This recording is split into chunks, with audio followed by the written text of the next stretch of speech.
बड़ी पिछली बार 1 साल कल मेरी माता को एक्सपायर हुए हुआ है, उनकी कैंसर से मौत हुई है।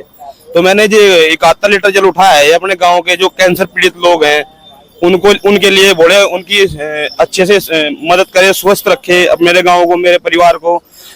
उसके लिए मैंने प्रेरित हो गए जल उठाया है कि श्रद्धांजलि के लिए जो पीड़ित हैं उनको भगवान जल्दी जल्दी ठीक करे और इस कैंसर रहित बीमारी को मेरे गांव से दूर करे। नमस्कार दोस्तों, एक बार फिर से स्वागत है आपका हरिद्वार कावड़ 2025 में। जैसे कि आपको पता है कि लगातार हम आपकी मुलाकात कावड़ यात्रियों से करवा रहे हैं और उनके अनुभव आपके साथ साझा कर रहे हैं। तो इसी कड़ी में हमारे साथ अभी सामने एक कावड़ यात्री है, तो चलिए जानते हैं उनके अनुभवों के बारे में और उनकी कावड़ यात्रा के बारे में। हर हर महादेव बोले। हर हर महादेव बोली। कहाँ से आए हो? मैं मुजफ्फरनगर से आया हूँ। बोली। क्या नाम है आपका? दीपक राणा। दीपक राणा। तो आप कावड़ पहली बार कर रहे हो या पहले भी कर चुके हो? कावड़ तो पहले भी कितनी बार ले जा चुका हूँ, लेकिन ये कलश कावड़ मैं पहली बार लेके आया हूँ। इससे पहले कौन सी कावड़ लेके जाते थे? उससे पहले मैंने पैदल ही कावड़ पूरा महादेव की है, उसके बाद 5-6 कावड़ डाक कावड़ लेके आए हैं। डाक कावड़ क्या होती है? जो एक दिन में जल चढ़ाते हैं। एक दिन में जल चढ़ाते हैं? एक ही दिन में यहीं से लेके वहाँ चलानी होती है? तो उसमें मतलब क्या प्रोसीजर होता है, कैसे कैसे? गाँव से 40-50 लड़के आते हैं और हर 100 मीटर पे एक लड़का होता है। अपना जल रुकता नहीं है, लगातार चलता रहता है, ऐसे ही दौड़ते रहते हैं। बड़े बाइक होती है साथ में, 100 मीटर पे 150 मीटर पे लड़के खड़े होते हैं, अपनी जल को रुकने नहीं देते। तो वो एक दिन कावड़ डाक कावड़ होती है। बोले, आपके जीवन में ऐसे कौन सी घटना घटी कि जिसने आपको कावड़ यात्रा के लिए प्रेरित किया?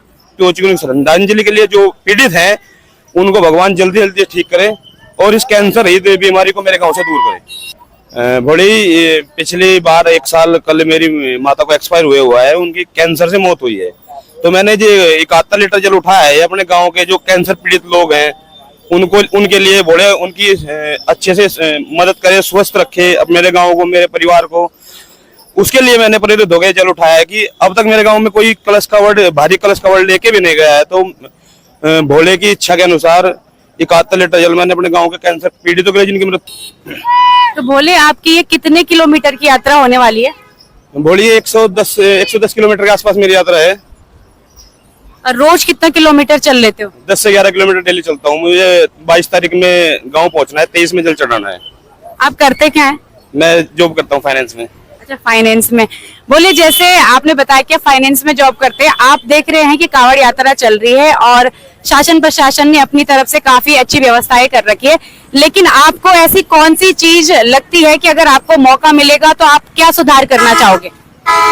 बस ज्यादा दिक्कत उत्तराखंड में जो हमारे कावड़िया भाई होते हैं, इनको सबसे ज्यादा परेशानी होती है रहने की, स्नान करने की। क्योंकि हमारी जो कावड़ है इसके कुछ नियम ऐसे हैं कि अगर हम सो गए तो हमें स्नान करना पड़ता है, फ्रेश हुए तो स्नान करना पड़ता है। व्यवस्था ना तो फ्रेश होने की है कावड़ियों के लिए अच्छी सी, ना ये व्यवस्था स्नान करने की अच्छी सी व्यवस्था है।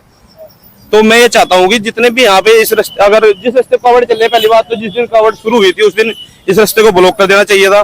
क्योंकि ये 1 महीने की भोड़ों की सेवा है, भोड़ों का भाव है, अपनी सेवा लेके यहाँ पे आ रहे लोग और उन्हें अच्छी व्यवस्था न मिले तो उनका भाव, उनका जो मन है वो भगवान से थोड़ा सा हट जाता है। लेकिन भोड़ों की इच्छा है कि लग रहे चल रहा काम ठीक अपना, लेकिन परेशानी बहुत झेलनी पड़ती है उत्तराखंड में।